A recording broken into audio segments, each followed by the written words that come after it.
আমার ছোট মেয়েটা একটু চঞ্চল স্বভাবের হলেও আমার বড় মেয়েটা খুবই শান্ত। যদিও আমি সিঙ্গেল ফ্যামিলিতে বর্তমানে থাকি, কিন্তু শুরুর দিকে আমি আমার শ্বশুর শাশুড়ি, আমার হাজব্যান্ড, ননদ এদের নিয়েই থাকতাম।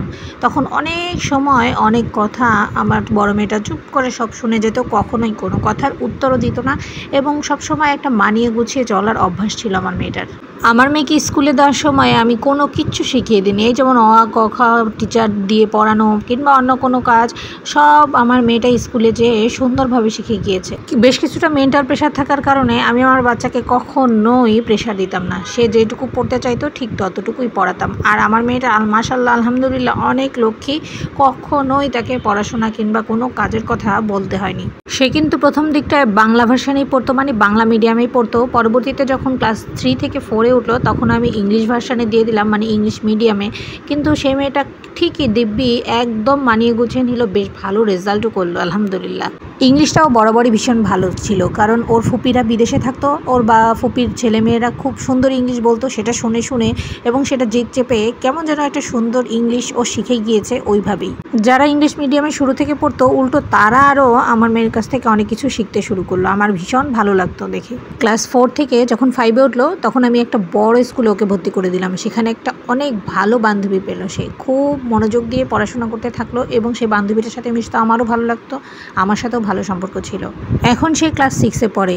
ওর বান্ধবীটা চলে গেল ক্যাডেট কোচিং করতে, আর আমার মেয়েটা জেনারেলেই গেল, কারণ আমরা একটু বিদেশে যাওয়ার প্ল্যান আছে, যার কারণে ওকে আর ক্যাডেট কোচিং করালাম না।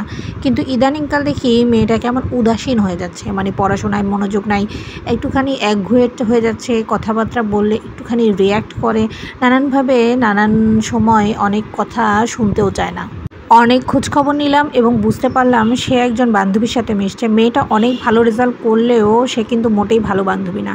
বিভিন্নভাবে বিভিন্ন সময় আমার মেয়েকে প্রভোগ করে এবং আমার মেয়েকে নানানভাবে ছোট ছোট জিনিসগুলো শিখিয়ে দেয়। আমার মেয়েটা যেটা একটু বোকাশোকা, ওকে প্রভোগ করা খুব একটা কঠিন কাজ না। তবে ও টিচারগুলো আলহামদুলিল্লাহ অনেক ভালো, ওকে অনেক হেল্প করে এবং আমিও ওকে অনেক বুঝাই। আমি অল্পতে এটা টের পেয়েছিলাম বলে আমার বাচ্চাকে আমি সামলে নিয়েছি এবং বাচ্চাকে যথেষ্ট পরিমাণে সময় এবং তাকে বোঝানোর চেষ্টা করছি যে ভালো রেজাল্ট করলেই সে ভালো মানুষ হয় না এবং ভালো বন্ধু হয় না।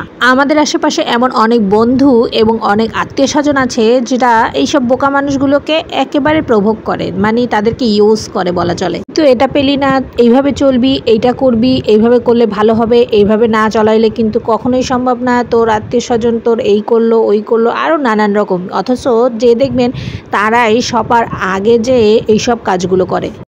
এইসব চালাক লোকগুলো থেকে সবসময় নিজেকে দূরে রাখুন এবং চেষ্টা করুন যাতে করে তাদের কথা যতটা পারা যায় অ্যাভয়েড করুন। আলহামদুলিল্লাহ আমি আমার বাচ্চাকে সামলে নিয়েছি। আপনি আপনার বাচ্চাদিকে খেয়াল করুন, কার সাথে মেশে, কার সাথে যায়। আশেপাশের এই ধূর্ত চালাক লোকগুলো থেকে নিজেকে দূরে রাখুন। আপনার জীবন আপনার, আপনি কিভাবে সাজাবেন, আপনি যেভাবে চলবেন পুরাটাই আপনার উপরে। ব্যক্তিগত কোনো জিনিস কারোর সাথে খুব একটা শেয়ার করতে যাবেন না, অবশ্যই সাবধানে থাকবেন। সবাই ভালো থাকবেন, সুস্থ থাকবেন। আজকের ভিডিওটা এই পর্যন্ত। আল্লাহ হাফেজ।